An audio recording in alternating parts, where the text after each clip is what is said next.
de nuestras reglas comunes a todos los juicios y recursos electorales, en términos de nuestra Ley General del Sistema de Medios de Impugnación en materia electoral. Como ya hemos estado en varias otras actividades previas, quiero preguntar nuevamente si hay preguntas de los temas que ya hemos visto, con independencia de quién haya sido el expositor, para tratar de dar respuesta a sus inquietudes, observaciones, comentarios o preguntas.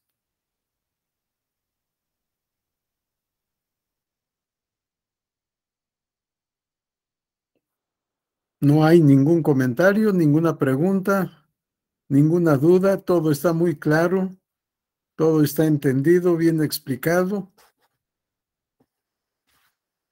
Bueno, yo espero que sea así y que todos obtengamos un muy buen resultado de este diplomado.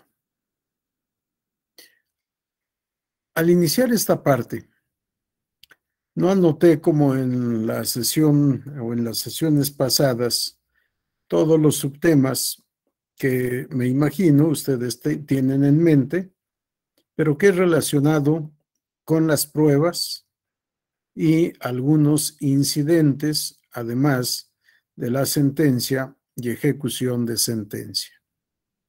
Lo dejé simplemente como reglas procesales comunes, parte segunda, y omití por un descuido el enunciado de estos subtemas, pero creo que todos ustedes tienen acceso al programa del diplomado y por tanto saben lo que debemos ver en esta segunda parte hoy y mañana.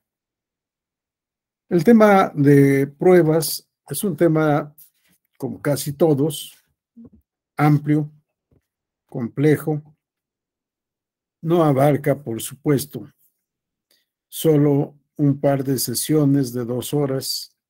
Tenemos un diplomado específico sobre derecho probatorio, así que esto les dará idea de la importancia, de la trascendencia del tema, que ha ocupado, por supuesto, varios volúmenes, varias obras, varios capítulos de distintos libros, sobre todo de derecho procesal civil, que es de donde emana casi toda la doctrina en la materia. Vamos a la lámina siguiente, por favor, Inés. Para mí hay varios autores referentes de este tema, pero en especial me ha parecido didáctica la forma en que expone Eduardo Couture en su libro Fundamentos de Derecho Procesal Civil. Parte Couture de 5 preguntas. Nos formula las siguientes: ¿qué es la prueba? ¿Qué se prueba? ¿Quién prueba? ¿Cómo se prueba? ¿Y qué valor tiene la prueba? Esto, nos dice Couture, corresponde a las siguientes respuestas o respuestas preguntas. ¿Qué es la prueba? Relativa al concepto. No coincido con Couture. Para mí, el concepto contestaría a la pregunta ¿cómo se define la prueba? La pregunta ¿qué es la prueba? Para mí se refiere a naturaleza jurídica de la prueba, sí, no al concepto. Pero aquí presento lo que Couture nos dice. ¿Qué se prueba?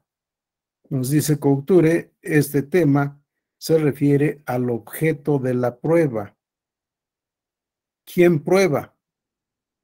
El tema es relativo a la carga probatoria o carga de la prueba. ¿Cómo se prueba? Nos dice Couture, esto se refiere al procedimiento probatorio. ¿Y qué valor tiene la prueba? Es la determinación o valoración de la prueba, en el caso concreto, para poder dictar la resolución que corresponda. A estas 5 preguntas, vamos a la lámina siguiente, Inés, por favor. A estas 5 preguntas, Santiago Sentís Melendo agrega otras 3. Respeta las 5 que ha formulado Couture y adiciona las siguientes: ¿con qué se prueba? ¿Para quién se prueba? ¿Y con cuáles garantías se prueba? ¿Con qué se prueba? Hace referencia a los elementos de prueba, dice Santiago Sentís Melendo. Otros autores le denominan medios de prueba. Y también se hace referencia a las fuentes de prueba o fuentes de la prueba. ¿Para quién se prueba? ¿Quién es el destinatario de la prueba? ¿Con cuáles garantías se prueba? Y dice Sentís Melendo que aquí debemos hacer referencia a las garantías procesales. No he encontrado la explicación que dé Santiago Sentís Melendo sobre garantías procesales.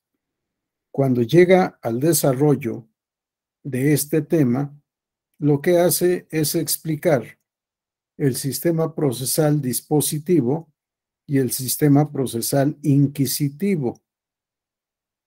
Pienso que Sentís Melendo se quiso referir a principios de la prueba, pero no a garantías procesales propiamente, aunque si se refiere a garantías procesales, tal vez no tengamos que hacer referencia al proceso inquisitivo y al proceso dispositivo, sino en general a las reglas en materia probatoria que alcanzan el carácter o el nivel de principios probatorios.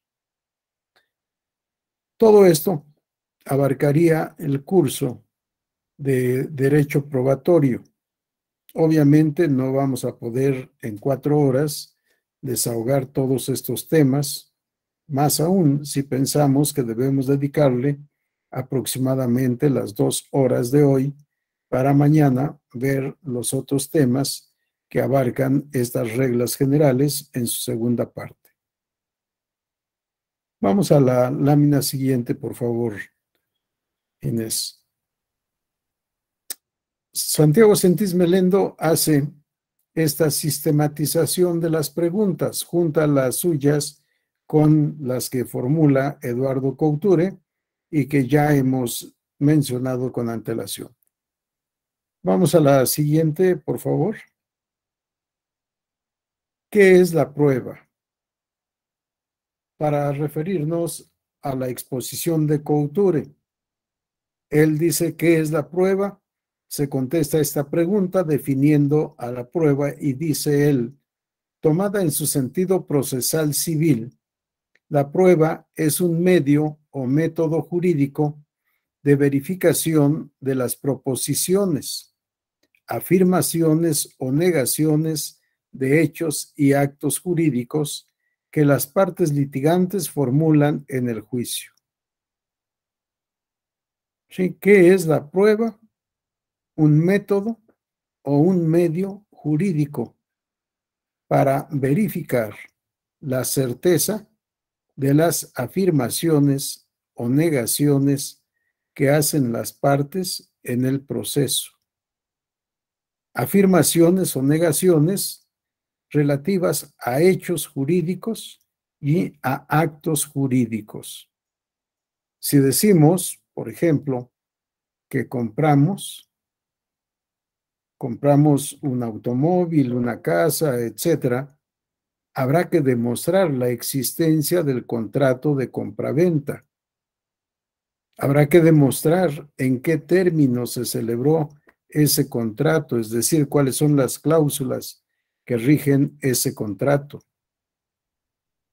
Si lo que aducimos es que una persona murió y que somos sus herederos o sucesores, habrá que acreditar la muerte de la persona y además que hemos sido instituidos herederos, ya sea en un procedimiento sucesorio testamentario o en un procedimiento sucesorio intestamentario. Si todo es materia de pruebas, afirmaciones o negaciones relativas a hechos o actos jurídicos. La muerte es un hecho jurídico, el contrato de compraventa un acto jurídico, el procedimiento sucesorio es un procedimiento, no es realmente un proceso, sino un procedimiento, y se tiene que demostrar con las constancias correspondientes. Si hemos sido declarados herederos, es un acto jurídico y tenemos que demostrar la veracidad de este acto jurídico. Reitero, según Couture, es un método, la prueba es un método para verificar la verdad, veracidad de proposiciones, ya sean afirmaciones o negaciones relativas a actos jurídicos y a hechos jurídicos que formulan las partes litigantes en el juicio. Parte litigante, acuérdense, son actor y demandado. En nuestra materia hemos tomado también como partes al tercero interesado y al tercero coadyuvante. Litigantes no son los abogados. Los abogados son postulantes del derecho en beneficio del cliente que contrata sus servicios. Litigante proviene de litigio. El litigio es el conflicto de intereses de trascendencia jurídica caracterizado por la pretensión de una parte y la resistencia de la otra. Si el litigio se da entre actor y demandado. Así que cuando decimos aquí la verificación de las proposiciones, afirmaciones o negaciones de hechos y actos jurídicos que las partes litigantes formulan en juicio son las manifestaciones de actor y demandado. En nuestro caso, también tercero interesado y tercero coadyuvante. Vamos a la siguiente lámina, por favor, Inés. En esta aseveración de Santiago Sentís Melendo, vamos a ver una variante importante.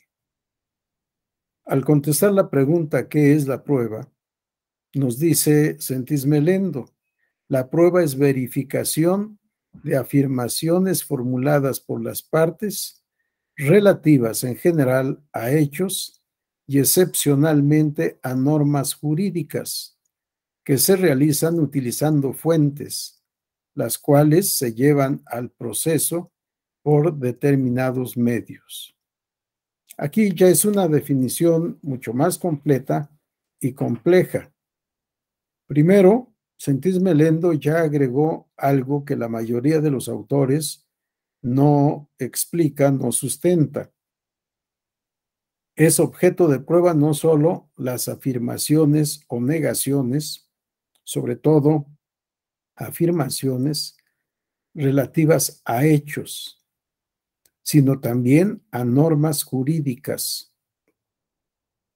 Casi siempre vamos a encontrar la afirmación que hace el legislador electoral en el artículo 15 de la Ley General del Sistema de Medios de Impugnación en materia electoral. En el artículo 15, párrafo 1, nos dice el legislador, son objeto de prueba los hechos controvertibles, no lo será el derecho. Es una aseveración tajante, el derecho no es objeto de prueba. Esto es un error.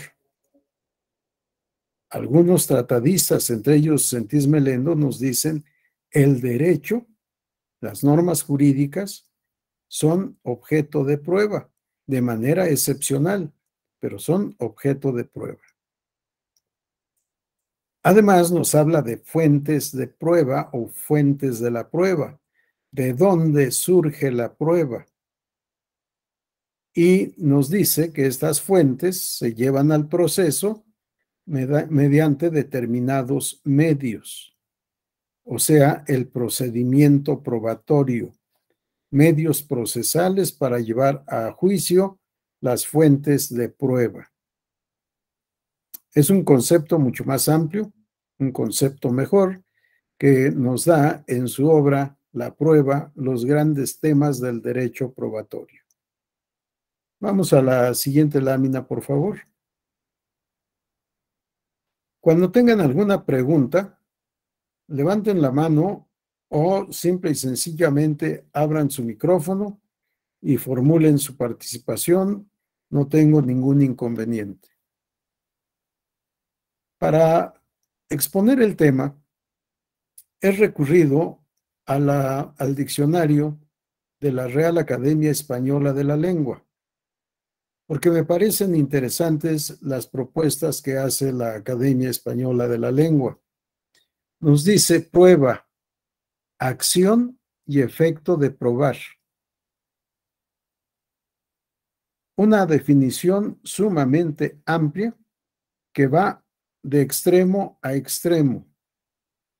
Acción de probar y efecto de la prueba. En el Inter vamos a tener muchos temas y fases también, muchos aspectos que analizar, que estudiar. Pero para mí es una de las definiciones extraordinarias de la prueba. Acción y efecto de probar.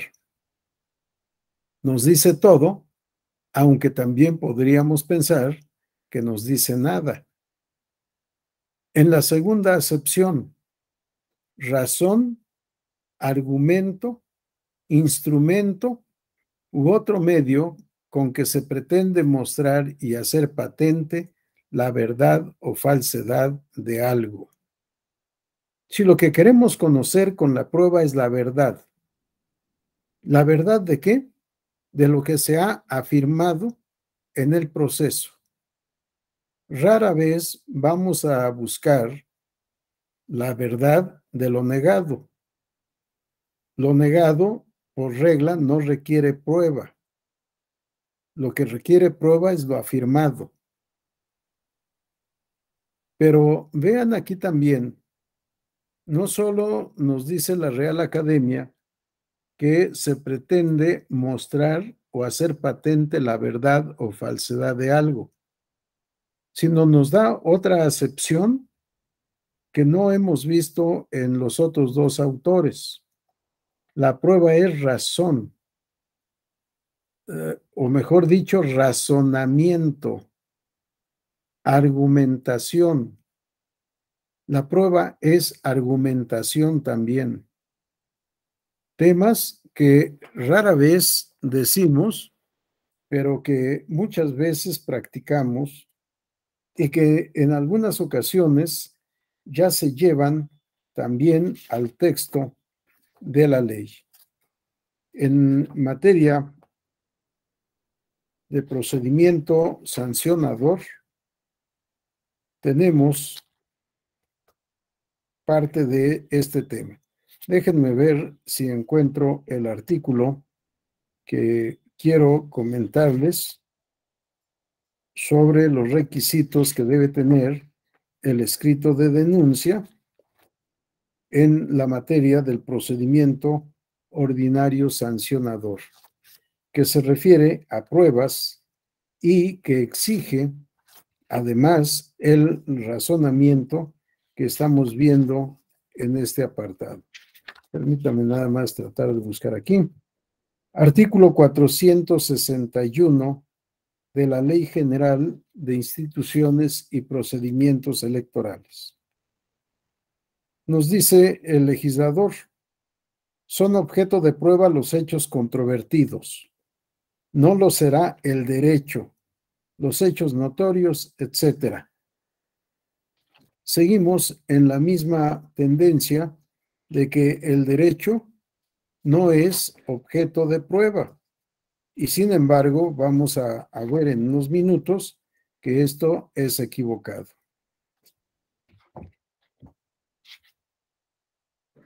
Bueno, luego les digo cuál es el tema el artículo que establece en esta materia la necesidad de argumentar al momento de ofrecer las pruebas en el procedimiento ordinario sancionador. Sí, pero la prueba también es razonamiento, también es argumentación jurídica. Por otra parte, en la acepción 3 nos dice la Real Academia que la prueba es indicio, señal o muestra de algo. La muestra es quizá algo típico en la actividad mercantil o en el intercambio de productos en el mercado. Compraventa sobre muestras. Nos dan una muestra y nos dicen que todo lo que vayamos a comprar, todo lo que vayamos a adquirir es de la misma calidad. Todo es igual. Pero no es esto lo que nos interesa. Lo que nos interesa es la primera parte, indicio. La prueba por indicios, que es otro tema también sumamente interesante y que todavía no está en nuestra legislación electoral procesal, la prueba por indicios, aunque en la práctica jurisdiccional, por supuesto, con mucha frecuencia recurrimos a la prueba por indicios o al indicio como elemento de prueba. Y finalmente, en la acepción 12ª, la Real Academia nos dice que en el ámbito del derecho, la prueba es justificación de la verdad de los hechos controvertidos en un juicio hecha por los medios que autoriza y reconoce por eficaces la ley. ¿Sí? Justificación de la verdad, o podríamos decir comprobación de la verdad de los hechos controvertidos en un juicio. Nos quedamos de momento con estas definiciones, tanto doctrinarias como de la Real Academia. Vamos a la siguiente lámina, por favor.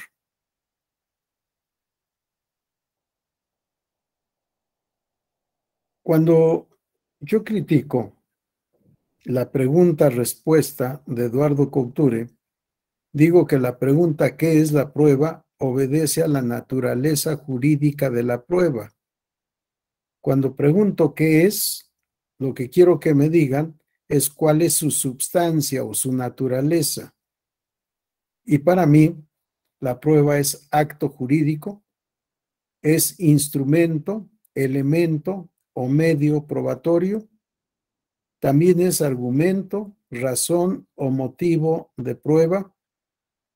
Es un procedimiento jurídico dentro del proceso, por supuesto, y es un efecto o consecuencia jurídica. Cuando decíamos acción y efecto de probar, si la prueba es también efecto o consecuencia jurídica derivada del procedimiento probatorio en el que las partes han argumentado, han aportado elementos de prueba y aportar, ofrecer, aportar, preparar, desahogar y valorar la prueba son actos jurídicos todos. En el momento en que ofrezco una prueba, estoy llevando a cabo un acto jurídico, es decir, una manifestación de voluntad con la intención de crear consecuencias de derecho. ¿Cuál es la consecuencia de derecho que quiero con esta prueba? Convencer al juez que tengo la razón porque digo la verdad. Para eso son las pruebas que estoy ofreciendo, aportando y que pido al tribunal admita, en su caso prepare, desahogue y valore. Por eso, esta propuesta mía de la prueba, ¿qué es la prueba? Es acto jurídico, es instrumento o elemento de prueba, es argumento o razón o motivo, es un procedimiento y es un efecto o consecuencia jurídica. Vamos a la siguiente lámina, por favor.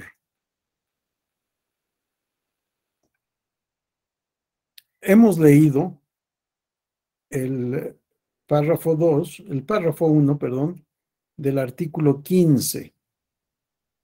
Y esto contesta también la pregunta, ¿qué se prueba? Y la pregunta, aquí me falta una pregunta, ¿qué se prueba y quién prueba o quién debe probar? El artículo 15 de nuestra Ley General del Sistema de Medios de Impugnación nos da respuesta a dos preguntas. ¿Qué se prueba y quién debe probar? ¿Qué se prueba? Los hechos controvertidos, nos dice el legislador. Malamente escribió controvertibles. No, no son los hechos controvertibles, son los hechos controvertidos en juicio. Pero más que los hechos, dicen algunos autores, son las afirmaciones sobre hechos. El actor afirma, el demandado afirma, el tercero interesado afirma, el coadyuvante afirma, que prueben sus afirmaciones. El que niega lisa y llanamente no está obligado a probar o no tiene para sí la carga probatoria, a menos de que su negativa encierre una afirmación que tenga que ser probada o comprobada. Son objeto de prueba, nos dice el legislador, los hechos controvertibles. No lo será el derecho. Tampoco son objeto de prueba todas las afirmaciones relativas a hechos. Las afirmaciones relativas a hechos notorios o imposibles, o bien a hechos reconocidos, no requieren prueba. Las afirmaciones sobre hechos notorios, hechos imposibles y hechos reconocidos no requieren de prueba. Claro, si partimos de la base, si partimos del principio de que solo son objeto de prueba los hechos controvertidos, pues los reconocidos es claro que no son controvertidos. Y si son reconocidos, si no son controvertidos, no requieren prueba. ¿Para qué probar lo que está aceptado por una de las partes, aseverado por la otra parte? Los hechos imposibles. Son imposibles física o jurídicamente. El hecho imposible físicamente es el que no se puede llevar a cabo, el que no puede existir por ser contrario a una ley de la naturaleza. Los hechos imposibles jurídicamente son aquellos que no pueden generar consecuencias de derecho por el sistema normativo vigente que impide que ese hecho genere consecuencias de derecho. Si, por ejemplo, yo digo que celebré un pacto de no aspirar a la candidatura de mi partido a determinado cargo de representación popular, aunque se demuestre que eso es verdad, es inútil, porque el derecho a ser candidato, el derecho a ser votado, es un derecho humano, irrenunciable. Así que no importa si efectivamente me comprometí a no participar en el procedimiento de selección de candidatos y ahora, incumpliendo lo prometido, estoy participando o solicito participar. No, aunque esté plenamente demostrado, no importa. No puede surtir ningún efecto jurídico esta manifestación de voluntad. Por tanto, no es necesario probar. O cuando estamos ante hechos imposibles jurídicamente, pensar que quien ha fallecido votó, pues es inútil si demostramos su fallecimiento y aparece en la lista nominal de electores que al margen de sus datos personales aparece la palabra votó, no tenemos que hacer ninguna otra cosa para convencer al juez de que ese voto es un voto nulo porque no pudo venir a votar el muerto. ¿Cómo, para qué demostrar que vino a votar o no vino a votar o que alguien usurpó la personalidad? Demostrada la muerte, demostrado el voto, hay, mejor dicho, un voto nulo que puede ser determinante para el resultado de la votación y eventualmente para el resultado de la elección. Los muertos no pueden votar. Es un hecho físicamente imposible. En fin, son objeto de prueba únicamente las afirmaciones o negaciones, en su caso, relativas a hechos o actos jurídicos, motivo de controversia, motivo del conflicto, motivo del juicio. Cuando las afirmaciones o negaciones se refieran a hechos notorios o a hechos imposibles, no hay necesidad de prueba. Un hecho notorio. ¿Quién es el presidente de la Junta de Coordinación Política de la Cámara de Diputados? Si comparece el diputado Rubén Moreira y dice, soy presidente de la Junta de Coordinación Política y vengo a promover en este carácter, y no acredita, no exhibe ningún documento para acreditar su nombramiento como presidente de la Junta de Coordinación Política, para mí no es necesario requerirle prueba. Es un hecho notorio, un hecho conocido por todos nosotros, los que estamos en el ámbito electoral y los que están en el ámbito de la política, que este diputado es el presidente de la Junta de Coordinación Política. Si compareciera su contraparte y dijera, no es verdad, no es el presidente de la Junta, tendría que demostrar, no que no es el presidente, sino tendría que demostrar quién es el presidente en sustitución de él, cuándo lo eligieron, por qué, incluso por qué razón lo sustituyeron. Si hay una negativa lisa y llana, él no es el presidente. Entonces, ¿quién es? Demuestra quién es actualmente el presidente si él ya no lo es. Es un hecho notorio. Y tenemos la regla en el párrafo 2.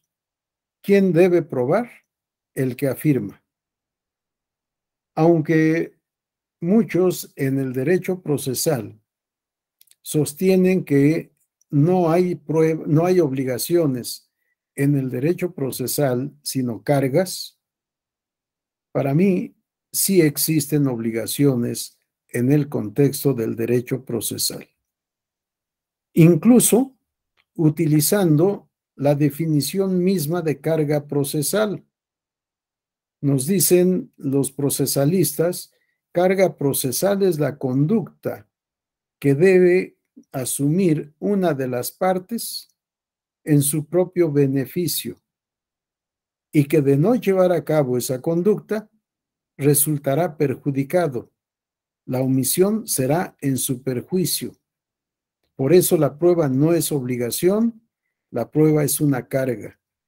Si yo no ofrezco y aporto pruebas, no podré demostrar que tengo la razón, no obstante haber hecho afirmaciones, y por tanto obtendré una sentencia seguramente negativa a mi interés jurídico. Yo pienso que sí hay obligación de probar. Para mí, el tribunal puede exigir la prueba y la contraparte, con mayor razón, tiene derecho a exigir que se pruebe las afirmaciones del actor. ¿Qué pasa si no se aportan, no se ofrecen, no se aportan elementos de prueba. Y estoy haciendo una imputación a mi contraparte. En mi opinión, mi contraparte, una vez obtenida una sentencia favorable, porque no pudo probar el demandante, tiene derecho el demandado absuelto no solo a que se le paguen los gastos y costas del juicio. Estoy, por supuesto, no hablando en la materia electoral, sino fuera de lo electoral, pero incluida la materia electoral.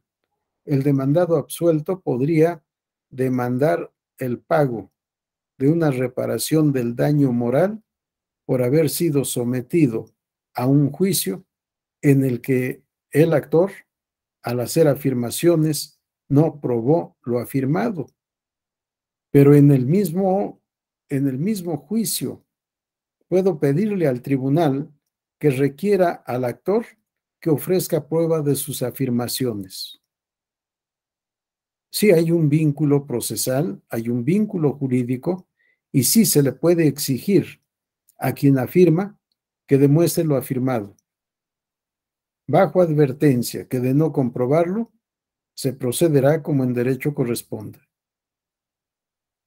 Depende del juicio lo que en derecho corresponda. Así que la palabra obligado pienso que aquí está bien utilizada, a pesar de que va contra la doctrina procesal dominante, de que la materia probatoria no es objeto de obligaciones, sino objeto de cargas procesales. Y tenemos la segunda parte. También está obligado a probar el que niega cuando su negación envuelve la afirmación expresa de un hecho. Ya ejemplificamos el tema. ¿Alguna pregunta, comentario, observación? Bien. Adelante, Cecia. Gracias, doctor. Buenas noches. Buenas noches. Es una pregunta un tanto, no sé, lo planteo para ver. Suponiendo, la autoridad sustanciadora, yo presento un procedimiento especial sancionador, la autoridad sustanciadora, cuando viene a notificarme el emplazamiento, me dice, oye, ¿sabes qué? Te vengo a notificar a ti, Cecia Jael Vargas Rodríguez, como representante de X partido o de X persona, te vengo a notificar, tú eres parte en el expediente, por eso vengo a notificarte. La persona me dice, ¿sabes qué? Pero yo ocupo que tú me pruebes que eres representante de... Y entonces yo le digo, oye, pero si en el expediente ya vengo como parte, ya me reconociste esa personalidad porque incluso me requeriste durante todo el procedimiento. Me dice, no, ¿sabes qué? Pero como no me acreditas con una certificación o una personería, que tú eres la representante de, no te voy a dejar tu expediente, no te voy a dejar nada y ya me voy. Y entonces ahí, si me explico, digo, es un caso muy, lo dejo ahí al aire. Sí. Y entonces en esa situación, ¿qué puedo yo hacer? Porque entonces, puedo impugnar, pero entonces yo tengo que probar que él no me dejó nada, pero ¿cómo pruebo que no me dejó nada si no me dejó nada? Correcto. Sí, no, aquí la actuación de la autoridad tiene que estar plenamente comprobada. Sí, en autos tiene que aparecer el desahogo de la diligencia de notificación. ¿Con quién se practicó la notificación? ¿Cómo acreditó su personería? ¿Firmó o no firmó? ¿En dónde se practicó la diligencia y a qué hora? Sí, el actuario o el que funge como actuario tiene fe pública respecto de sus actuaciones. Si hace un acta con falsedades, ¿sí? Lo que tenemos aquí sería una nulidad de actuaciones. Efectivamente, el actuario se presentó tal día, tal hora, me requirió que acreditara personería, No tenía yo en ese momento con qué acreditar. Le dije que ya estaba acreditada en autos y no quiso practicar la diligencia. Sí, ante esta imputación, aunque tenga la autoridad, el actuario, fe pública, nos va a faltar un elemento, la firma, porque seguramente en el ejemplo, Cecia no firmó, o bien firmó bajo protesta porque no se llevó a cabo la diligencia en términos de ley y no me ha corrido traslado con ningún documento. Eso es lo que tendría que hacer como abogado, o bien no firmar. ¿Sí? Y si me entregan el acta en donde debo firmar, pues asiento, no firmo porque la diligencia no se llevó a cabo. Y ya tenemos ahí la prueba de lo que estoy diciendo. ¿Sí? Nada me dejaron. Pero además, en la práctica, el actuario no puede requerir que a quien se le va a notificar acredite personería. Lo que tiene que acreditar es que es quien dice ser. Soy Cecia, su credencial, por favor. No tengo. Ah, quien dijo ser Cecia Vargas, ¿sí? Persona del sexo femenino, de aproximadamente 15 años de edad, pues no podría ser, ¿verdad? Porque con menores de edad no se puede practicar la diligencia, ¿sí? Recibió las constancias y firmó para dar fe o para constancia de esta diligencia. Sí, pero el actuario no puede requerir nada. Tiene que practicar la diligencia con quien esté.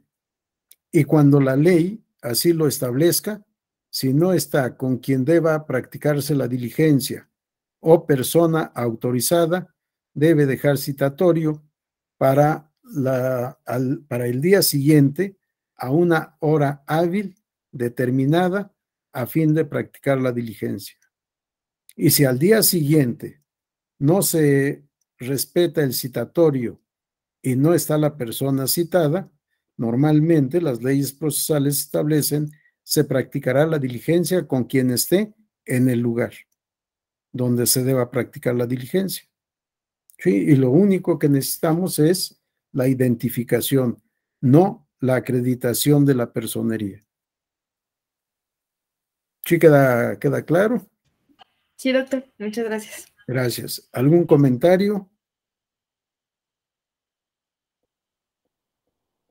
Ningún comentario. Vamos adelante, Mayra. Buenas tardes a todos. Sí, de hecho, con lo que están comentando, a mí en el INE me tocó presenciar que cuando, en el supuesto de que no se encontraba la persona a notificar, se dejaba el citatorio y al día siguiente, y aún así la persona no se encontraba en el domicilio, se dejaba con la persona que se encontrara, pero además se fijaba la notificación en estrados. Efectivamente, sí, ya ahí tendríamos que ir ya a las reglas procesales específicas de cada materia. ¿Sí? Tenemos nosotros en nuestra ley general del sistema de medios de impugnación un capítulo específico de notificaciones que empieza en el artículo 26 y concluye en el artículo 30 de la ley. Y ahí están las reglas de todas las notificaciones. Por ejemplo, el artículo 27 que se refiere a notificaciones personales. En el párrafo 3 se establece, si no se encuentra presente el interesado, se entenderá la notificación con la persona que esté en el domicilio.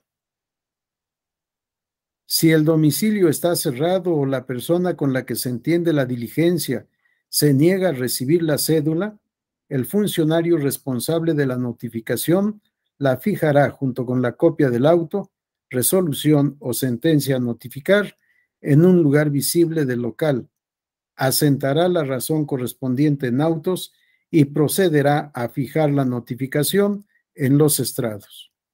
Sí, ya aquí tenemos que aplicar las normas específicas de cada caso para la diligencia de notificación. Que tenemos en la materia procesal, reitero, las reglas del 26 al artículo 30 sobre notificaciones. Bien, ya Inés nos adelantó la otra diapositiva. Gracias, Inés. No solo son objeto de prueba las afirmaciones relativas a hechos y actos jurídicos, sino también afirmaciones relativas al derecho. ¿Es excepcional? Sí. ¿Qué derecho se debe de comprobar o probar? El derecho consuetudinario, el derecho jurisprudencial y el derecho extranjero. Son temas que tampoco se explican en todos los libros. Seguimos la corriente tradicional de que solo los hechos son objeto de prueba, no lo será el derecho. Y ya leímos nuestra ley procesal, pero hay un error. Usos y costumbres, jurisprudencia y derecho extranjero son objeto de prueba. Vamos a la siguiente lámina, Inés, por favor. Vean lo que dice Couture. En estos casos, en que la costumbre es derecho, si fuera discutida o controvertida, habría de ser objeto de prueba. Pero también en estos casos debe tenerse presente que a falta de prueba suministrada por las partes, el juez debe hacer la investigación de la costumbre por sus propios medios. En este caso, más que una carga de la prueba, debe hablarse de un interés en la prueba. La parte que apoya su derecho en la costumbre debe ser diligente en producir la prueba. Pero si no lo hiciera, el juez puede aplicar la costumbre según su conocimiento particular u ordenar de oficio los medios de prueba tendentes a tal fin. Si la costumbre es objeto de prueba. Y en nuestra materia, derecho electoral, cuando hablamos de elecciones por usos y costumbres, deberíamos de probar primero, de comprobar como tribunal, cuál es la costumbre electoral en la comunidad o en el municipio. No dar por hecho, no dar por comprobado sin el desahogo de pruebas. La regla en nuestra materia ha sido la contraria. Porque normalmente lo que hemos encontrado son violaciones a principios constitucionales o a derechos constitucionales o derechos humanos. No me dejaron votar o no me permitieron ser votada porque soy mujer. ¿Para qué queremos la prueba de que la costumbre en el lugar es que las mujeres no voten? No es necesario. Tendría la comunidad o las autoridades o la autoridad electoral responsable que demostrar que en esa comunidad sí se permite votar a las mujeres, porque es un hecho notorio que en las comunidades indígenas a las mujeres no se les permite votar. No se respeta el derecho de voto de las mujeres a menos de que ordene lo contrario el tribunal o el instituto electoral. La costumbre debe ser objeto de prueba y lo hemos hecho de manera excepcional. Y aquí es en donde hablamos de la prueba antropológica. Pedimos a antropólogos que nos digan cuáles son las costumbres electorales de la comunidad en donde ha surgido la controversia. pero insisto, es excepcional. En algunos casos hemos cometido el error, yo formaba parte de esa integración, en que se invitó no solo a antropólogos, sino al sacerdote del lugar, para que aportaran elementos de prueba y el sacerdote que interviniera con las comunidades en conflicto para tratar de avenirlas y que resolvieran su tema electoral de representante ante el ayuntamiento municipal correspondiente. Por supuesto, yo voté en contra y emití mi voto particular. Si es un principio constitucional la separación de iglesias y Estado, ¿cómo pedirle u ordenarle intervención al sacerdote del lugar para comprobar la costumbre y para tratar de avenirlos y de llevar a cabo una asamblea extraordinaria para elegir de común acuerdo al representante ante el ayuntamiento? Pero en fin, estos son temas colaterales. En la materia procesal sí hemos recurrido, aun cuando sea de manera excepcional, a la prueba antropológica, que para mí debería de ser más específica, de antropología jurídica, para poder saber cuál es la costumbre electoral del lugar y tener elementos suficientes para mejor resolver. Si la costumbre es objeto de prueba. Vamos a la siguiente lámina, por favor. Perdón, antes. El actor es el que, o el oferente, el que sustenta su derecho en la costumbre, es el que debe ofrecer la prueba. Pero aquí vemos una variante que nos presenta Couture. Si no lo hacen las partes, el tribunal debe ordenar el desahogo de esa prueba. Y hace aquí una anotación Couture que no formula en sus preguntas y que yo adiciono a las 8 preguntas que habíamos visto, adiciono una más. ¿Quién tiene interés en la prueba? ¿O quién está interesado en la prueba? Para mí, el interesado en la prueba es el tribunal. Para resolver en justicia necesita contar con estos elementos probatorios. Por tanto, debe llevar a cabo lo que denominamos diligencias para mejor proveer. Dice Couture, será el juzgador el que se allegue los elementos probatorios de la costumbre. Sí, el tribunal debe ordenar. Yo considero, distinto a lo que dice Couture, de que el juez puede aplicar su conocimiento sobre la costumbre, para mí no. El juez tiene que ordenar o el tribunal tiene que ordenar el desahogo de la prueba pericial en antropología jurídica para demostrar la existencia de esa costumbre, la vigencia de esa costumbre, a fin de resolver el litigio planteado en el caso concreto. La siguiente, ¿o alguien quiere hacer alguna intervención? Veo caritas con inquietudes o manos a punto de levantarse. ¿No? ¿Nada? Vamos a la siguiente lámina. Aquí está. Prueba del derecho extranjero.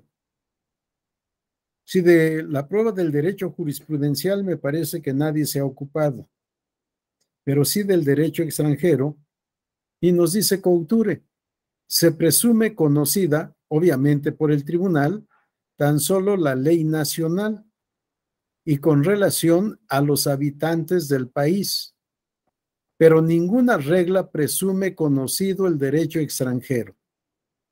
La existencia de ese derecho no tiene para el juez la accesibilidad y la comprobación perentoria del propio.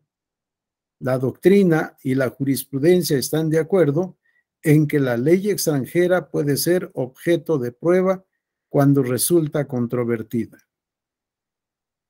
Sí, un tema interesante que tal vez en nuestra materia electoral no tenga mucha aplicación, Sí, tal vez.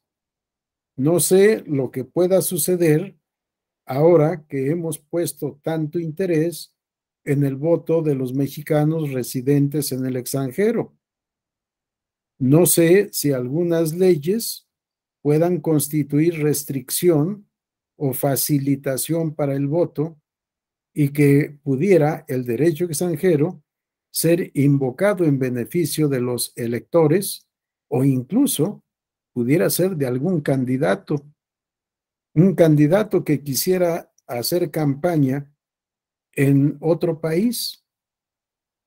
Si la campaña tiene que ser aquí en el contexto nacional, así está regulado, no está prohibido hacer campaña en el extranjero. Pero si el candidato dijera, de acuerdo al derecho de tal país, yo puedo ir a hacer campaña con nuestros connacionales, habría que demostrar que efectivamente ese derecho, y esto nunca se me había ocurrido, sino hasta ahora que estamos platicando, sí, tener que demostrar que efectivamente el derecho del país a donde pretende ir a hacer campaña el candidato, sí se permite a los extranjeros hacer campaña con sus connacionales, con determinadas reglas, pero se les permite. Pudiera ser y habría que demostrar que efectivamente no se ha incurrido en ninguna infracción, que se hizo o se hace campaña en términos de la legislación del derecho del país en donde se hizo. Habría que demostrar la existencia de ese derecho. Pero el tema es mucho más amplio, no me voy a detener más en él, es mucho más amplio. Vamos a la lámina siguiente y solo para un comentario, bueno, dos comentarios porque nos falta la otra lámina. Vean lo previsto en el Código Federal de Procedimientos Civiles, que es de aplicación supletoria en nuestra materia. Artículo 86. Solo los hechos estarán sujetos a prueba, así como los usos o costumbres en que se funde el derecho. Sí, ya está reconocido en la legislación procesal federal que el derecho consuetudinario es objeto de prueba. Son objeto de prueba los usos o costumbres en que se funde el derecho, más que en que se funde el derecho, en el que se funde la pretensión del actor. Artículo 86 bis. El tribunal aplicará el derecho extranjero tal como lo harían los jueces o tribunales del Estado cuyo derecho resultare aplicable sin perjuicio de que las partes puedan alegar la existencia y contenido del derecho extranjero.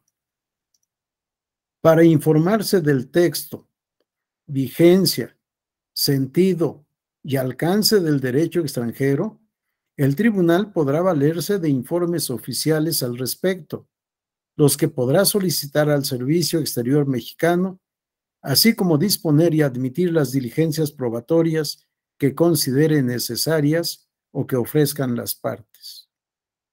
Si el derecho extranjero es objeto de prueba. La diapositiva siguiente, por favor, Inés. Y este otro tema que también es importante estudiar. La Convención Interamericana, Convención Interamericana sobre Prueba e Información acerca del Derecho Extranjero. Sí hay una convención que fue adoptada en Montevideo, República Oriental del Uruguay, el 8 de mayo de 1979. Hace poco más de 40 años. Suscrita por México el 3 de agosto de 1982, hace 40 años. Aprobada por la Cámara de Senadores mediante decreto publicado en el Diario Oficial de la Federación el 13 de enero de 1983. Y son temas que normalmente no hemos estudiado. Y seguimos con la creencia de que el derecho no es objeto de prueba. Vamos a la lámina siguiente, por favor. Bueno, esto ya lo habíamos explicado en términos del artículo 15, párrafo 1.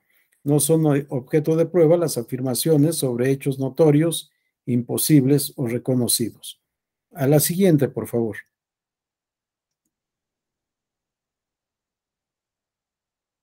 ¿Con qué se prueba? Antes de abordar el tema con qué se prueba, ¿dudas, preguntas, comentarios? Porque en esta hora que llevamos, pues ya hemos visto varias cosas y creo que algunas de carácter novedoso. ¿No hay dudas, preguntas, comentarios, observaciones? Bien, vamos entonces a la pregunta ¿con qué se prueba?, que se refiere a los elementos, fuentes o medios de prueba. En esta materia tenemos dos sistemas o métodos probatorios. El denominado sistema de libertad probatoria o de la prueba libre y el sistema de la prueba legal.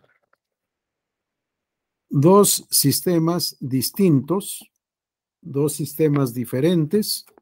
En el sistema de la prueba legal se afirma que solo se pueden ofrecer, aportar, desahogar y valorar las pruebas previstas en la ley o las pruebas reconocidas por la ley.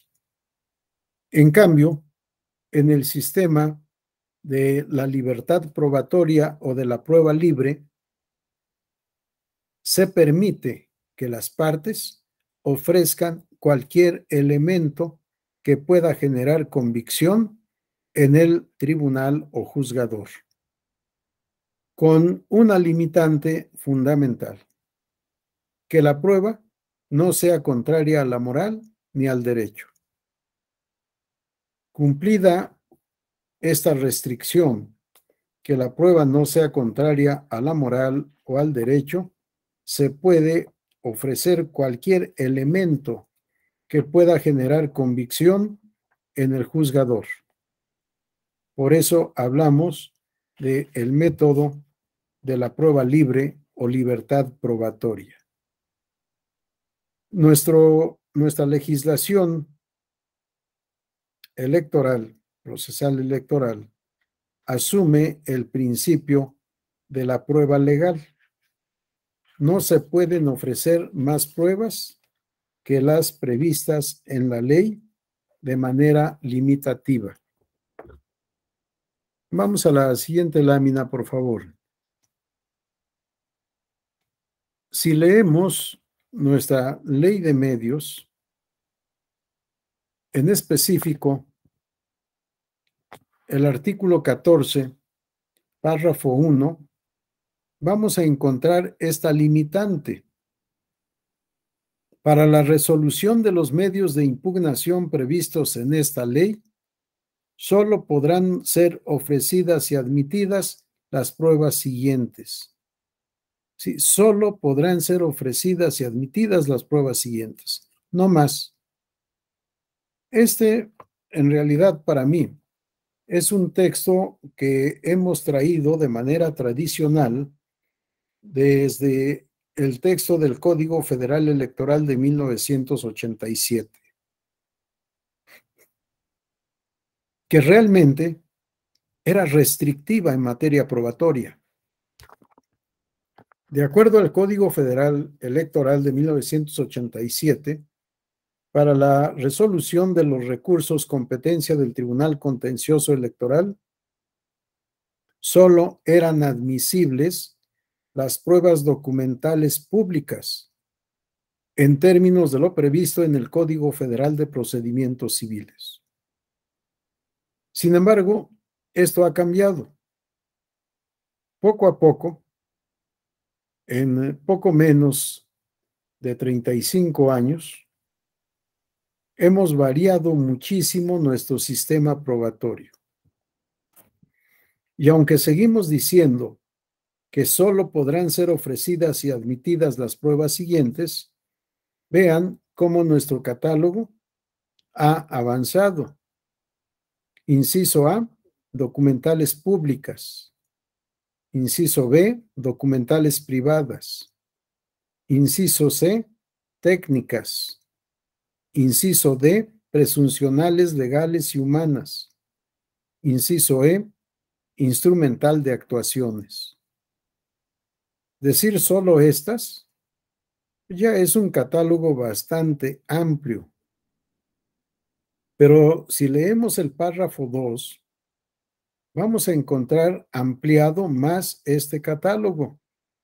La confesional y la testimonial también podrán ser ofrecidas y admitidas cuando versen sobre declaraciones que consten en acta levantada ante fedatario público, que las haya recibido directamente de los declarantes y siempre que estos últimos queden debidamente identificados y asienten la razón de su dicho.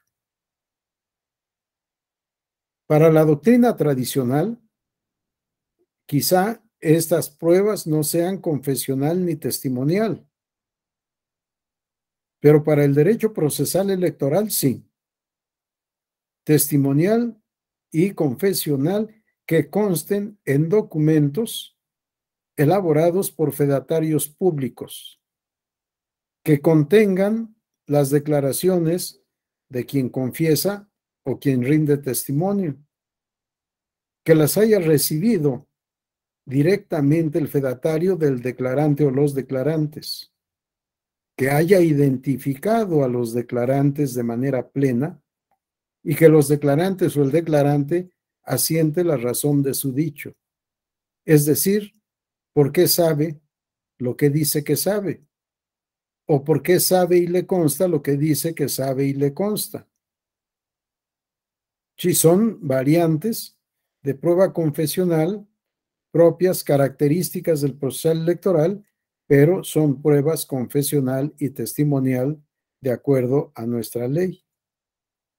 Y todavía más, en el párrafo 3, vamos a la otra diapositiva, por favor. En el párrafo 3, los órganos competentes para resolver podrán ordenar el desahogo de reconocimientos o inspecciones judiciales, así como de pruebas periciales cuando la violación reclamada lo amerite, los plazos permitan su desahogo y se estimen determinantes para que con su perfeccionamiento se pueda modificar, revocar o anular el acto o resolución impugnado. Si ya no solo es documental pública, documental privada, técnica, presuncional legal, presuncional humana, instrumental de actuaciones, confesional, testimonial, sino también inspección. Yo le denomino inspección jurisdiccional, porque no todos los tribunales son judiciales y nuestros 32 tribunales electorales locales no son judiciales, no forman parte del poder judicial de su entidad. Por tanto, yo hablo de inspección jurisdiccional, inspección del órgano jurisdiccional, reconocimientos jurisdiccionales, pero también el tribunal puede ordenar el desahogo de pruebas periciales y no nos está limitando en la prueba pericial, la deja abierta. La prueba pericial que sea conducente para resolver la litis planteada en el caso concreto. Vamos a... Ya estamos en la lámina, que iba a decir la lámina siguiente. Vean el párrafo 7. La pericial podrá, aunque dice solo podrá ser ofrecida y admitida en aquellos medios de impugnación no vinculados al proceso electoral y a sus resultados, siempre y cuando su desahogo sea posible en los plazos legalmente establecidos. Para su ofrecimiento deberán cumplirse los siguientes requisitos. A, la siguiente lámina, por favor. A, ser ofrecida junto con el escrito de impugnación. B, señalarse la materia sobre la que versará la prueba exhibiendo el cuestionario respectivo con copia para cada una de las partes. C. Especificarse lo que pretenda acreditarse con la misma. Y D. Señalarse el nombre del perito que se proponga y exhibir la acreditación técnica. Si la prueba pericial también puede ser ofrecida por las partes, con estas limitantes que no siempre se van a poder o que no siempre se deben respetar. Si decimos que en la elección, porque se establece la limitante, siempre que no estén vinculadas al proceso electoral y a sus resultados. Si digo, como actor, que en la votación llevada a cabo en la mesa directiva de casilla X se utilizaron boletas apócrifas y ofrezco demostrar esta falsedad con la prueba pericial en documentoscopía, ¿cómo me pueden decir que no procede? Porque está vinculada al procedimiento electoral. Sí, está vinculada al procedimiento electoral, pero entonces toman como buena mi afirmación o me permiten probar para que se demuestre que estoy diciendo la verdad. Y esto me lleva a mí a otro tema. La prueba no solo es carga procesal, la prueba no solo es una obligación, la prueba es un derecho. Y es otra interrogante que yo agrego a las formuladas por Couture y Sentís Melendo. ¿Quién tiene derecho a probar? Si la parte interesada en acreditar la veracidad de su afirmación tiene derecho a probar. Y aquí estaría un ejemplo. Afirmo que las boletas electorales utilizadas son apócrifas. Permítanme probar lo que estoy diciendo. Y este derecho a probar, yo lo obtengo de un dato, de una disposición ajena al derecho electoral. Encuentro el fundamento no solo en la argumentación, sino también en la Constitución, en una materia totalmente distinta a la nuestra. El artículo 20 de la Constitución, el proceso penal será acusatorio y oral. Se regirá por los principios de publicidad, contradicción, concentración, continuidad e inmediación. El apartado A, titulado de los principios generales. Fracción quinta.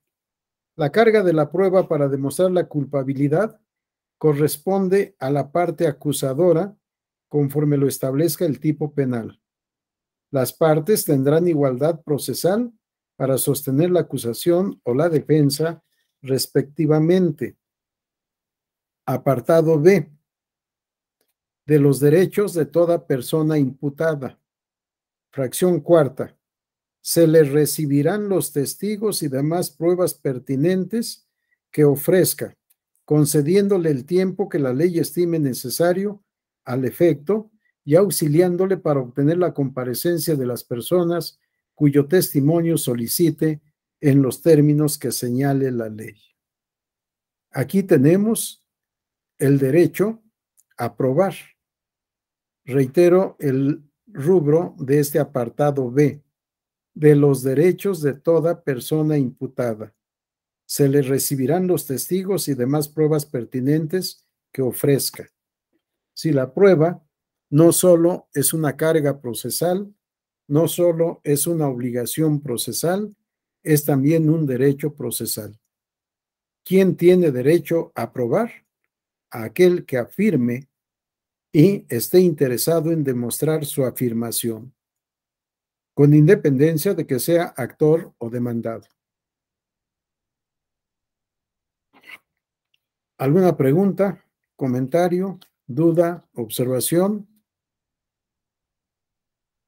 Vamos a la diapositiva siguiente, por favor, Inés.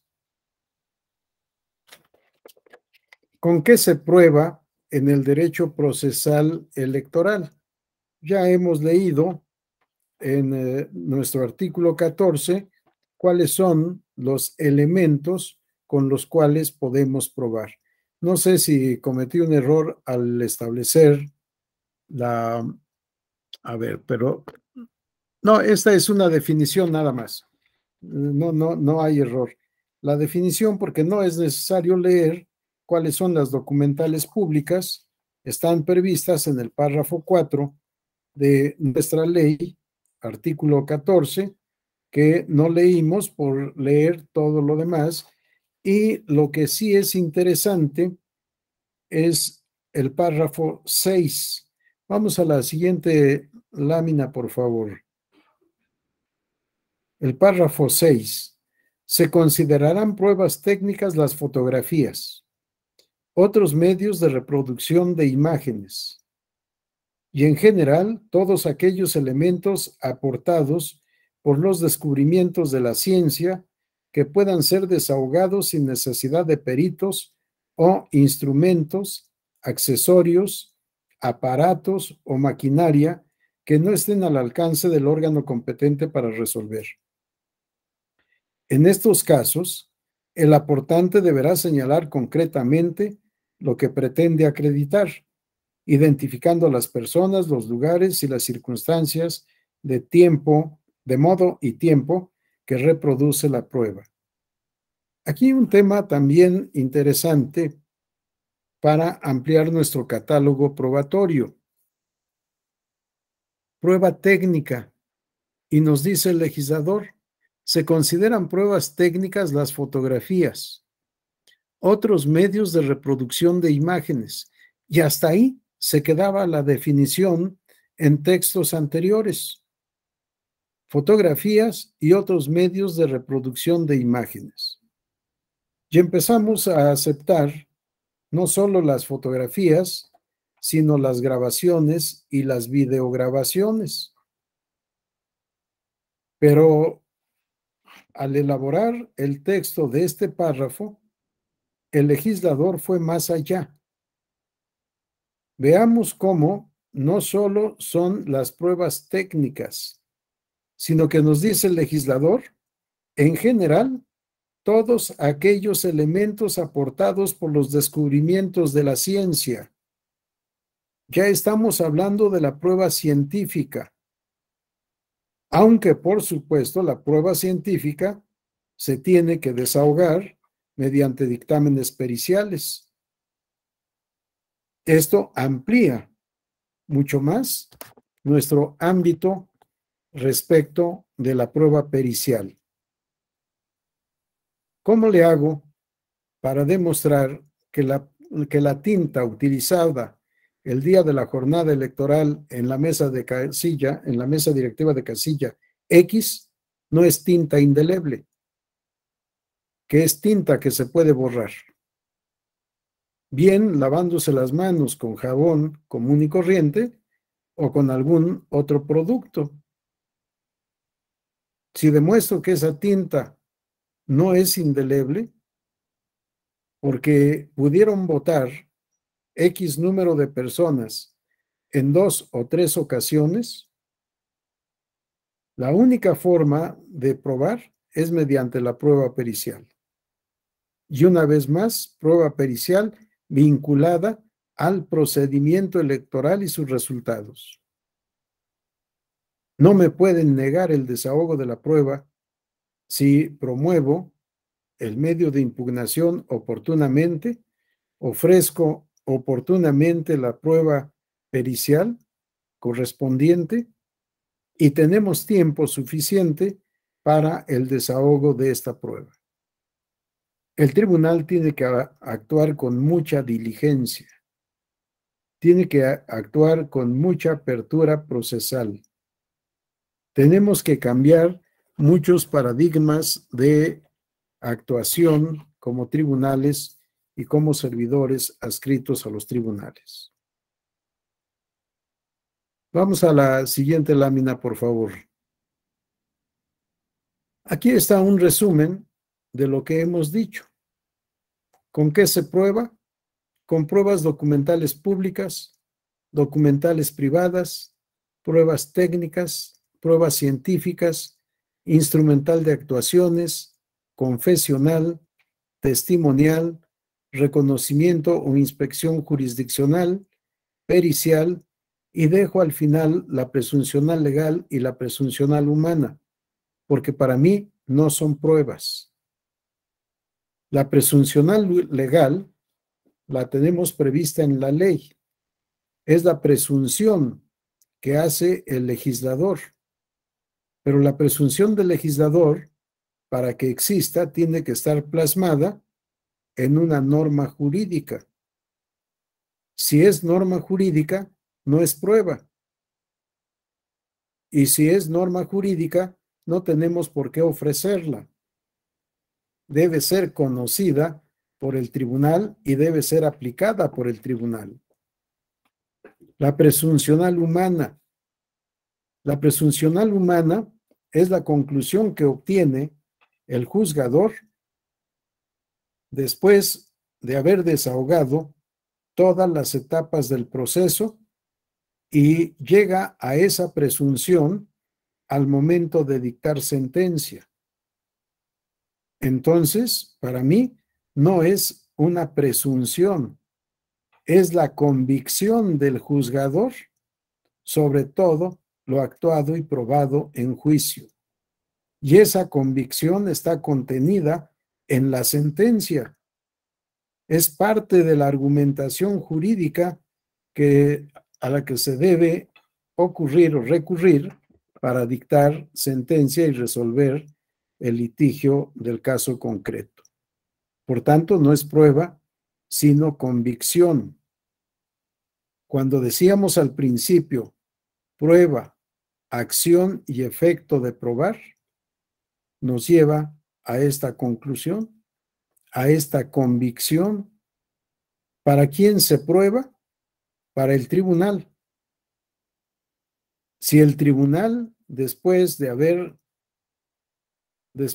haber valorado las pruebas, después de haber analizado todos los hechos, todas las afirmaciones, las negaciones, las constancias, etcétera, llega a una convicción, esa convicción es el efecto de probar.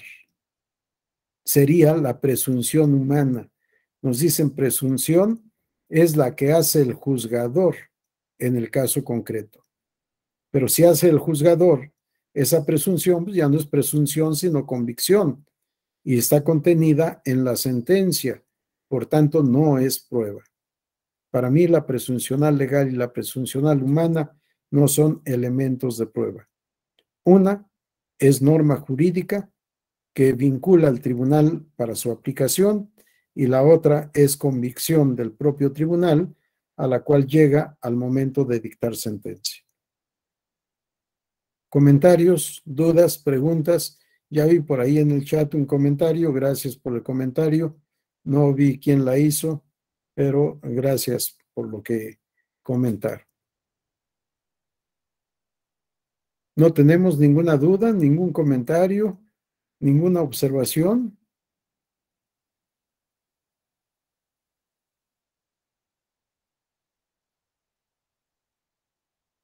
Bueno, como decíamos hoy en una reunión académica, daré por aceptado que todo está claro, que no hay ninguna duda. Una afirmativa ficta. Vamos a la siguiente lámina, por favor. ¿Cómo se prueba? ¿Sí? Es decir, ¿cuál es el procedimiento probatorio? En muchos juicios tenemos etapa probatoria. La etapa probatoria va después de la etapa postulatoria. La etapa postulatoria se integra con la demanda y la contestación de demanda. En ocasiones, demanda, contestación de demanda, ampliación de demanda y contestación a la ampliación de demanda. O bien, demanda, contestación, reconvención y contestación a la reconvención. Depende del proceso en el cual estemos. Nosotros, en raras ocasiones, tenemos una ampliación de demanda y la contestación a la ampliación de la demanda, pero también sucede. Después sigue la etapa preparatoria, la etapa probatoria. En nuestro sistema procesal electoral no hay etapa probatoria. En el contexto del derecho probatorio, se dice que la etapa probatoria se constituye con el ofrecimiento, la aportación, la admisión, preparación, desahogo y valoración. Son las subetapas de la etapa probatoria. En nuestro sistema procesal es diferente. No existe etapa probatoria. Habíamos hablado ayer o antes de ayer, no recuerdo, sobre los requisitos de la demanda como acto fundamental del actor. Y dijimos, en la demanda se deben ofrecer las pruebas de parte del actor. En el escrito de comparecencia se deben ofrecer las pruebas del tercero interesado y del tercero coadyuvante. En el peor de los casos, el ofrecimiento se debe hacer dentro del plazo previsto para impugnar o dentro del plazo previsto para comparecer como tercero interesado o coadyuvante. Y se deben aportar las pruebas anexas al escrito de demanda. No hay otra oportunidad.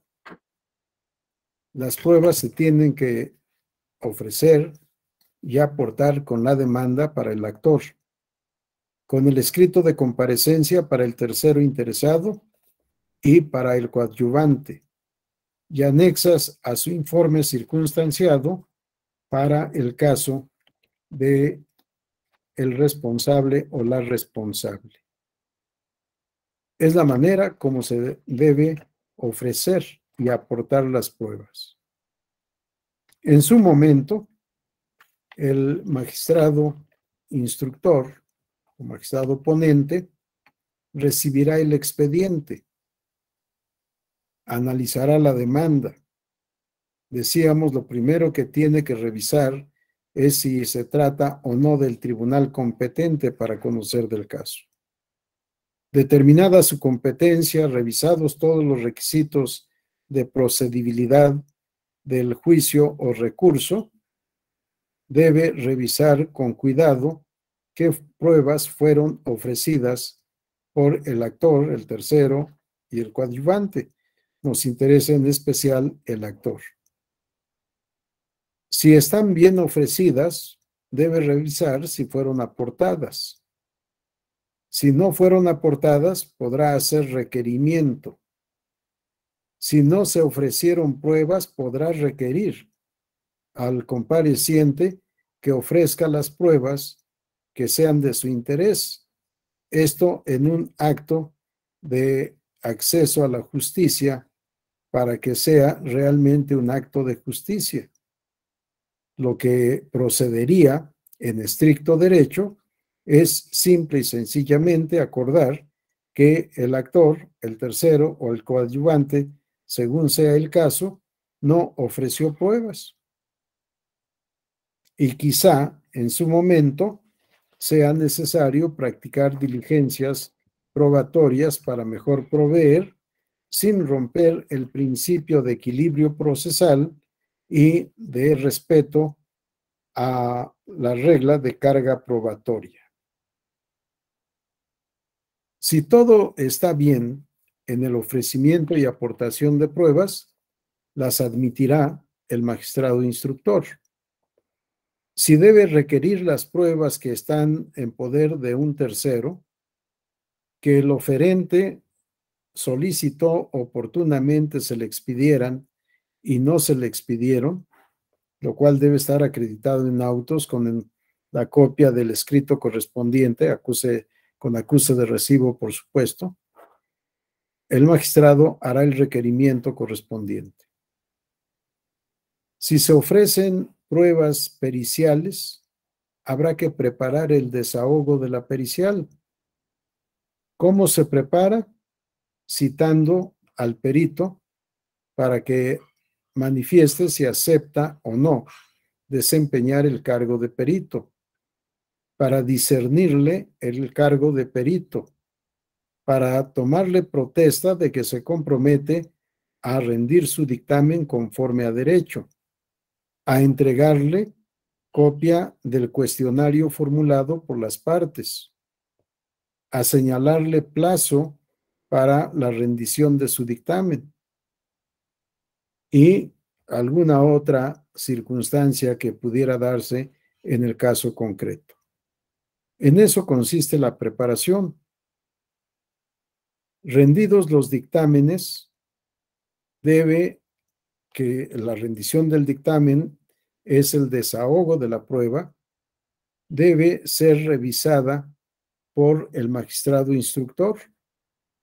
Si encuentra coincidencia entre los dictámenes, ahí se quedará el acto preparatorio de la prueba. Si considera que hay contradicciones entre los peritos, de acuerdo al dictamen rendido por cada una de las partes, designará a un perito tercero y en la audiencia correspondiente se llevará a cabo el desahogo de la prueba pericial mediante un interrogatorio de aquello que considere el tribunal o el magistrado instructor que debe ser aclarado, completado o desahogado. Y después viene la valoración. La valoración se hace ya en el momento de dictar sentencia. Las pruebas se tienen que analizar en su conjunto para la valoración, pero luego vamos a este tema. Ya he dejado entre signos de interrogación el desechamiento. Para mí, el desechamiento de pruebas es un acto decisorio que no puede llevar a cabo el magistrado instructor.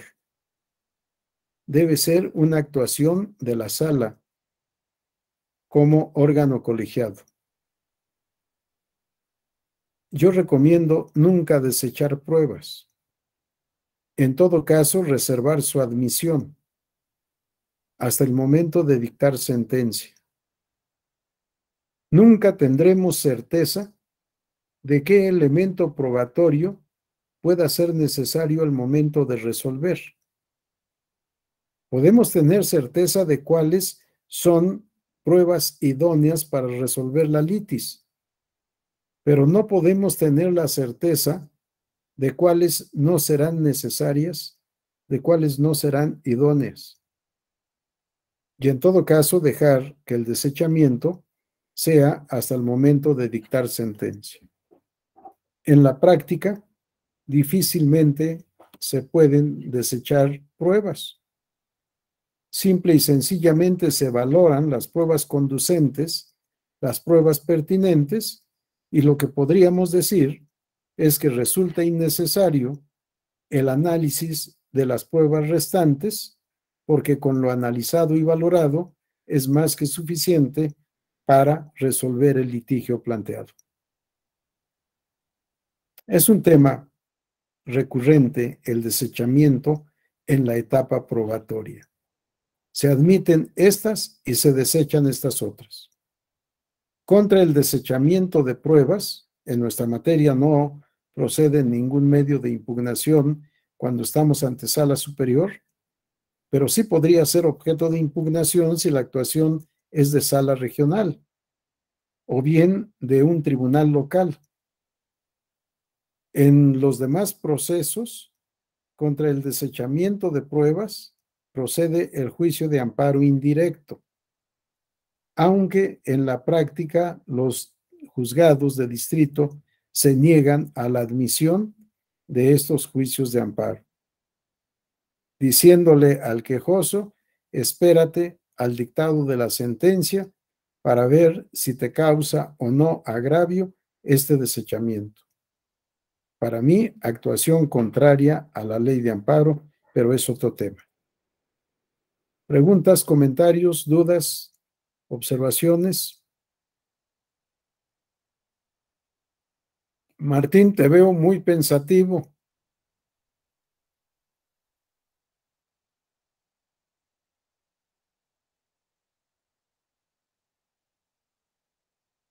Creo que Martín no se quiere comprometer. Vamos a la lámina siguiente.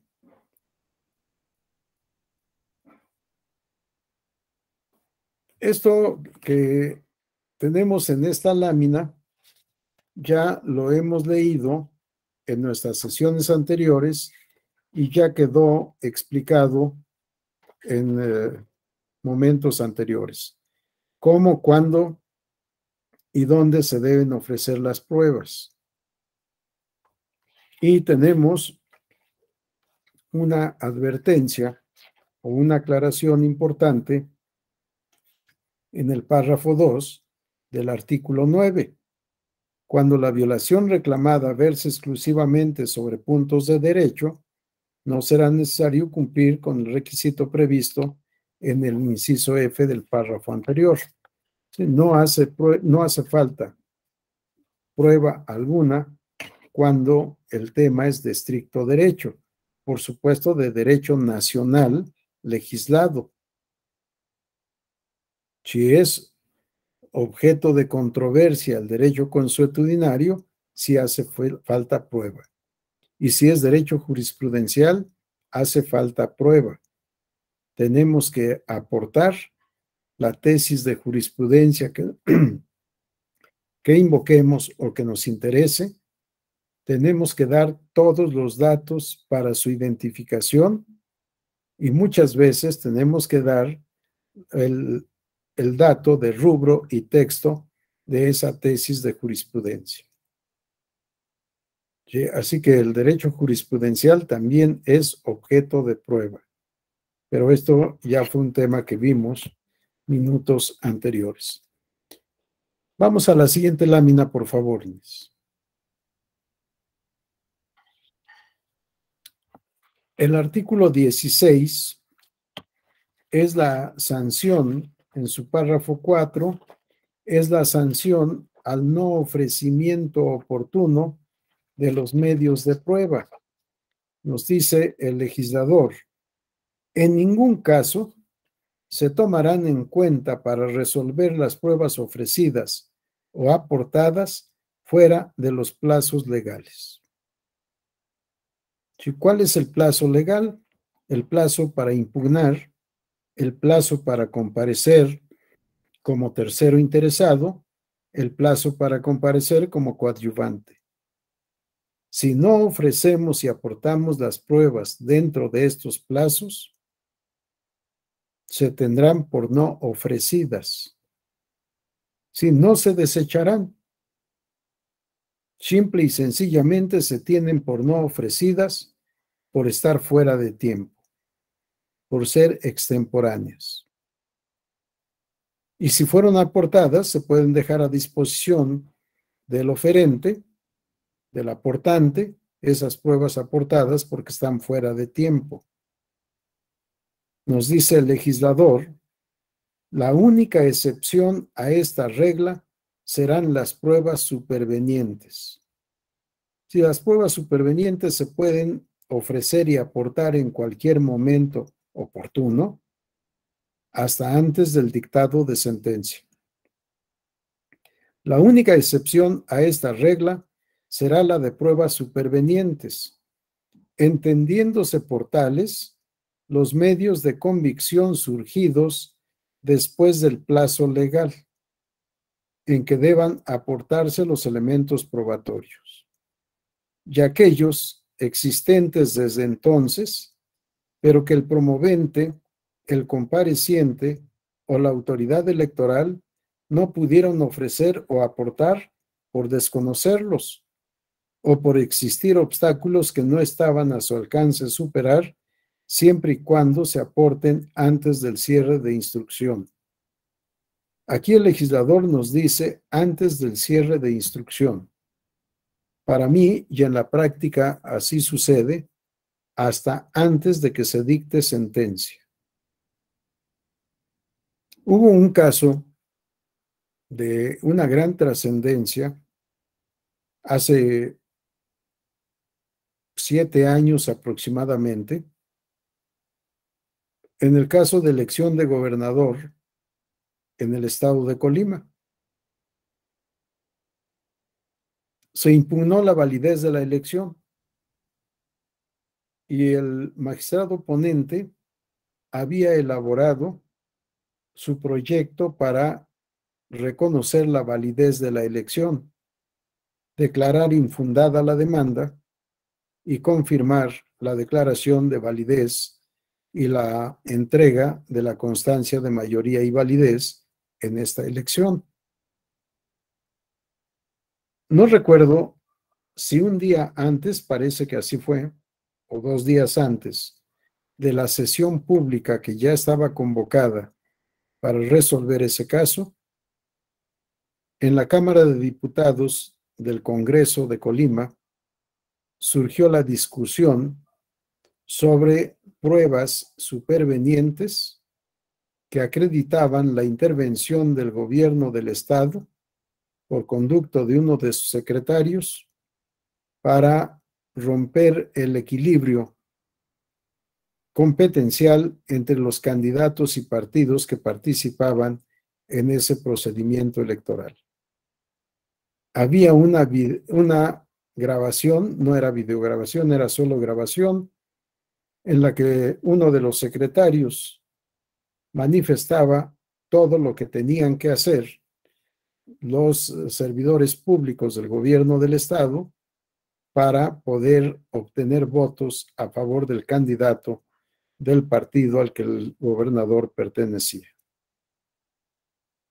El secretario, ante la Cámara de Diputados, reconoció expresamente que efectivamente era su voz, que efectivamente había dado esas instrucciones y que había intervenido a favor del candidato de su partido. Se ofreció esta prueba superveniente y se consideró suficiente para declarar la nulidad de la elección.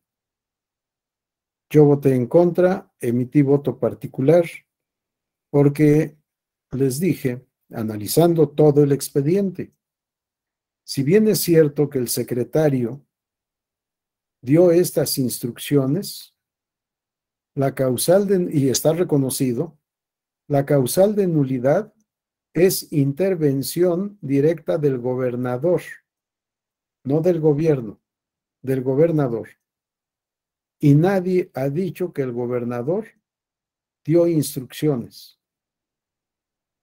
Y me dijo el ponente, ¿y quién va a creer que el secretario actuó por derecho propio y no cumpliendo instrucciones?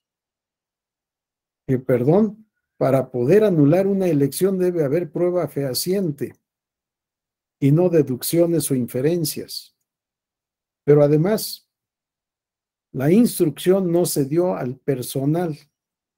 La instrucción se dio a una persona para que esta persona diera instrucciones a otras personas para actuar de esa manera. Y a esta persona instruida para hacer lo que le dijeron, la corrieron 1 o 2 semanas después porque no cumplió la orden y demandó en juicio laboral su reinstalación porque la corrieron injustificadamente. Que para mí no hay ninguna prueba de intervención del gobernador y por tanto no procede la declaración de nulidad de la elección. Bien, pero a lo que iba, prueba superveniente. Antes de dictar sentencia, la instrucción ya se había cerrado, aunque también es práctica en nuestros tribunales que cerramos instrucción el día en que dictamos sentencia. Yo no lo hacía de esa manera.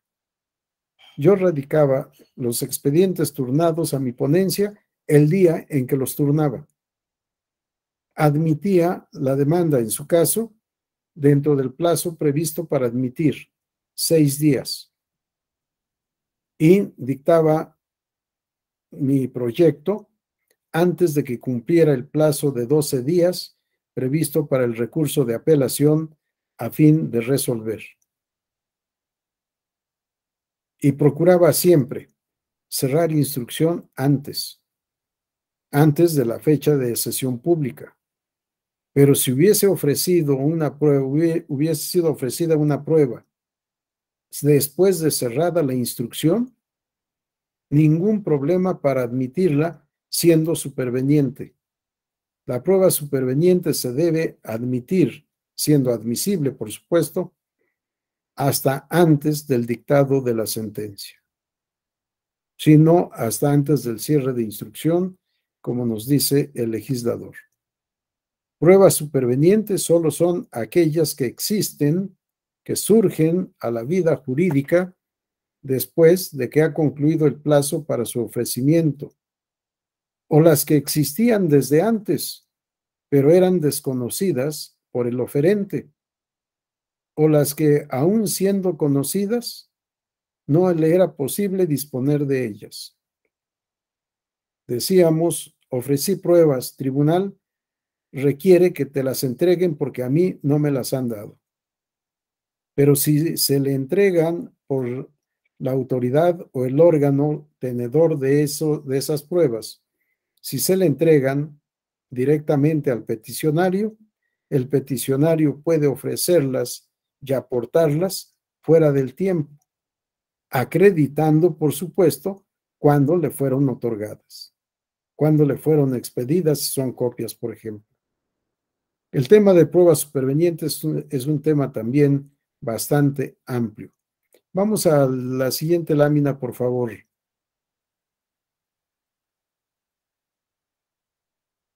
A la siguiente.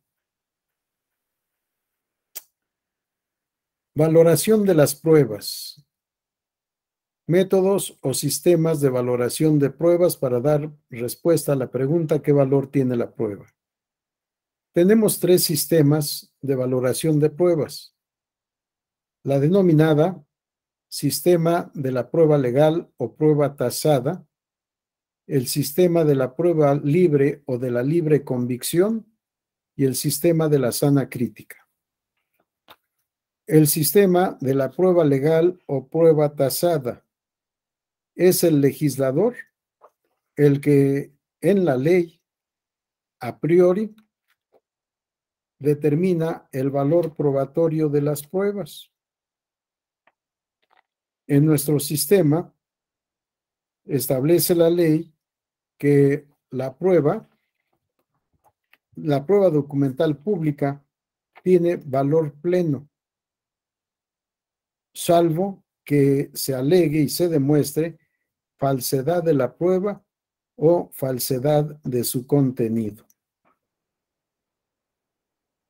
El sistema de la prueba libre deja en libertad absoluta al tribunal para determinar el valor de la prueba sin mayor argumentación, sin motivación ni fundamentación.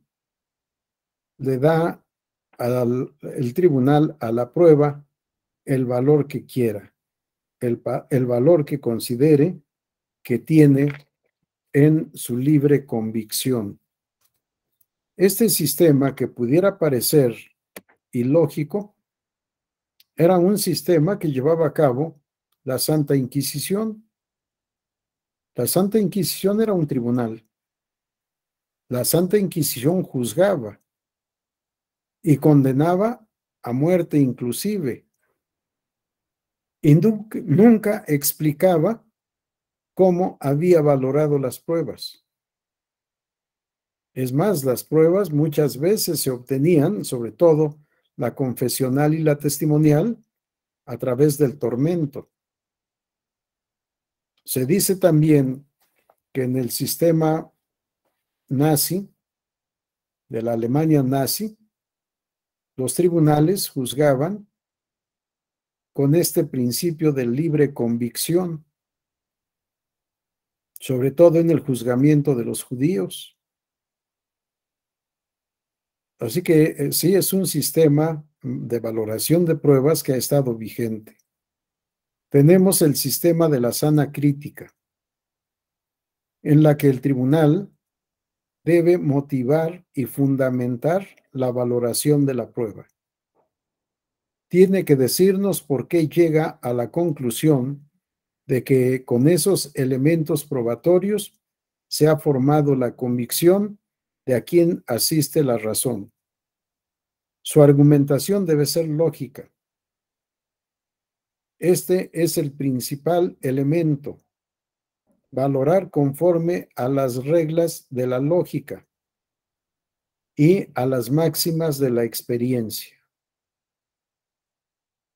De esta manera se configurará o se configura el sistema de la sana crítica que tenemos en nuestro artículo 10, párrafo 1, que establece que los 16, perdón, que establece que los medios de prueba serán valorados por el órgano competente para resolver atendiendo a las reglas de la lógica, de la sana crítica y de la experiencia, tomando en cuenta las disposiciones especiales señaladas en este capítulo. Y una excepción, las documentales públicas, párrafo 2 del artículo 16, las documentales públicas tendrán valor probatorio pleno, salvo prueba en contrario respecto de su autenticidad o de la veracidad de los hechos a que se refieran. Sí, aquí tenemos un ejemplo del sistema de la prueba tasada o prueba legal. Los documentos públicos tendrán valor probatorio pleno, con la salvedad que ya hemos leído. Bien, ¿algún comentario, duda, pregunta, observación? Sí, maestro, buenas noches. Buenas noches, Héctor. Pues con respecto al tema hace ratito que tocaba de la prueba superviniente, ahorita me viene a la mente recordar, por ejemplo, hace rato la Sala Superior emitió una resolución donde decía que el presidente de la República había vulnerado la neutralidad y la equidad del proceso electoral en el estado de Hidalgo. Y ahorita en el estado de Hidalgo sigue el medio de impugnación ante la Sala Superior respecto a haber impugnado la elección. El Tribunal del Estado de Hidalgo dijo que no había nulidad de la elección ni nada. Entonces ya promovieron en la Sala Superior. Entonces esta determinación que hace la Sala Superior se puede utilizar como prueba superviniente para el proceso para el de revisión constitucional que está por determinar la Sala si hubo infracciones dentro de este proceso electoral. Tienes razón, Héctor, pudiera ser, porque efectivamente el Tribunal del Estado dijo no hay rompimiento, no hubo intervención indebida, el principio de equidad quedó incólume, no usó la expresión, la estoy usando yo. Pero si la Sala Superior hoy dice que sí, no escuché la sesión pública porque tuvimos una reunión académica. ¿En qué asunto fue, Héctor? Fue un juicio electoral 218. Correcto, gracias, lo voy a revisar. Pero en lo que preguntabas tienes razón. Puede ser una prueba superveniente, pero ya en el juicio electoral, como mencionabas.